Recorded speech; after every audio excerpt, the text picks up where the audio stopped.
Hey everybody, I hope you're having a great Sunday. There's a little chill in the air, which means fall is right around the corner, if not here already.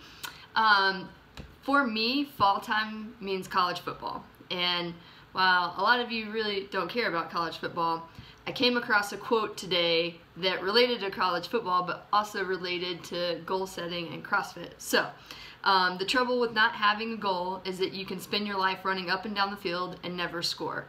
So I was like, oh man, that's perfect. It applies to one of my favorite fall sports, and but also what you should be doing as far as your approach in the gym. So I encourage you guys to set, for this week, your challenge is to set little mini goals that you can potentially achieve within a given day or maybe across the week. The EMOM, we have a tough EMOM, I forget what day it is, Tuesday, really tough EMOM. And so a mini goal in that instance would be like the first minute is 10 double kettlebell front squats. So your mini goal in that moment is just to get 10, not worrying about the bigger picture and that you're going to eventually do maybe 40 or 50 of them, but just I'm gonna get these 10 right now and then check that box, you met your goal, and moving on, versus getting really bogged down with the entirety of the workout. Last Saturday with the ruck, we also kind of saw little mini goals, whether that was hitting our checkpoints, and that kind of gave us a little bit of momentum, right? We're seeing these small successes versus thinking about this big 50-mile walk that we had to do. It was really helpful to have little mini goals set through there, hitting different benchmarks. So I encourage you guys to try to do that this week. That mini goal might be come to the gym 3 times. It may come to the gym 2 times. It doesn't have to necessarily be performance related. It might just be showing up, walking through the door. We have some tough workouts on hand. We're repeating, and it's been a very long time, so a bunch of you are going to have your first go at the workout Karen. So Karen is 150 wall ball for time. There's no other movement. You're just facing the wall, chipping away at 150 reps.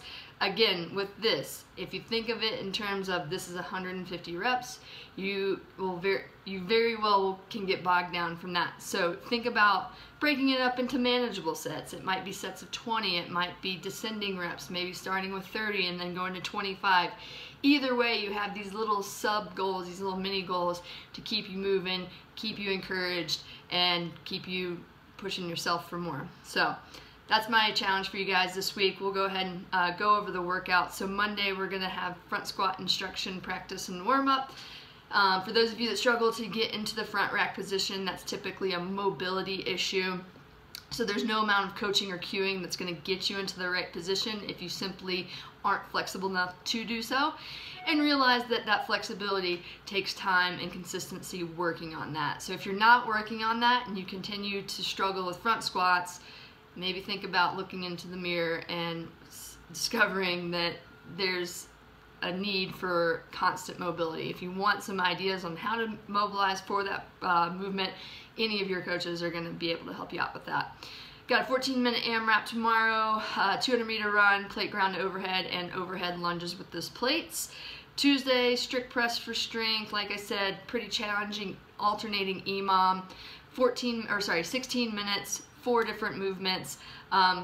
Putting you guys and everybody on a bike, hopefully, depending on class sizes. I think everybody should be able to get on the bike. So we have 4 different stations and we have 5 bikes. I'm looking for 12 calories on the minute for women and 18 for men. So definitely starting at different stations for classes over 4, and hopefully we probably won't exceed 20 per class. So if we do, rowing would be a substitute. Otherwise, it's for sure bike on Tuesday. Wednesday is September 11th, so we're going to do the 9/11 tribute workout. So it starts with a 2,001 meter run. Our route for that is going to be our mile route, which is 1,600 meters, plus our 400 meter route, which is 400 meters, and you get the picture. Maybe a stride or 2 past the finish line to add that last meter in there. Then we have several different moves, 1, 2, 3, 4, 5, 6, 7, 8, 10 different moves, 11 reps of each. We've got 2 different barbell weights for 1 person. and then just a bunch of different moves. So we got box jumps, thrusters, pull-ups, cleans, handstand push-ups, kettlebell swings. So basically we're just gonna have stations across the room. It's gonna be hectic. There's a lot of equipment out.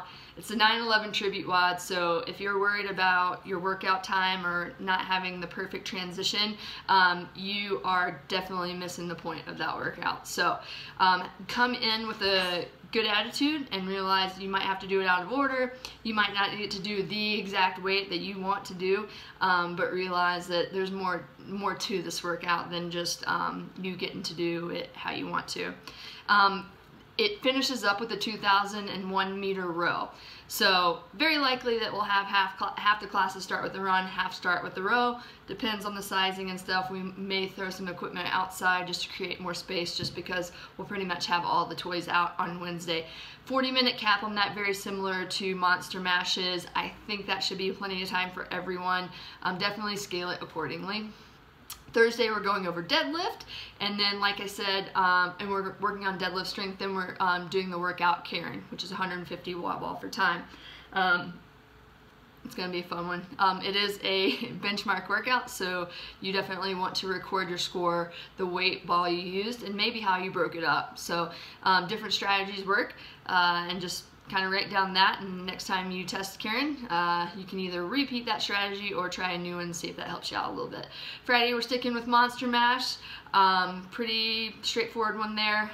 We have overhead squats and power cleans for barbell movements, and that those should probably be the same barbell depending on obviously your overhead squat mobility. So that could be a different weight for you.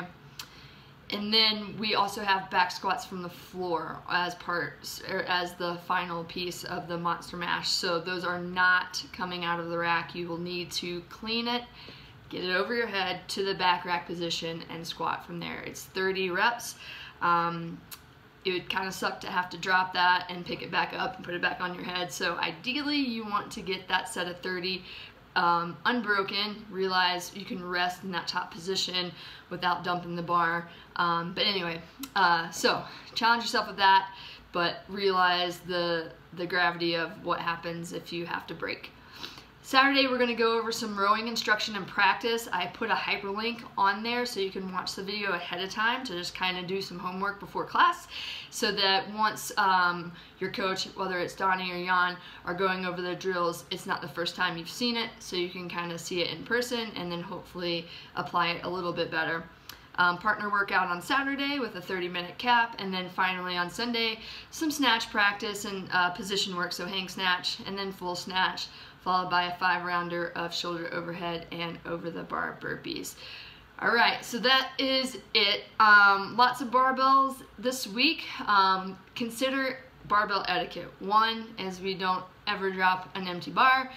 They are pretty fragile. I know they're made of steel, but they're pretty fragile in terms of like the spinning components of the barbell. And also, it has always been a rule that you need to be in control of your barbell at all times. So if you're dropping a bar from overhead with 5 or 10 kilo plates on each side, they have a tendency to bounce erratically, and that poses a threat and danger to everybody in the room, specifically the people closest to you.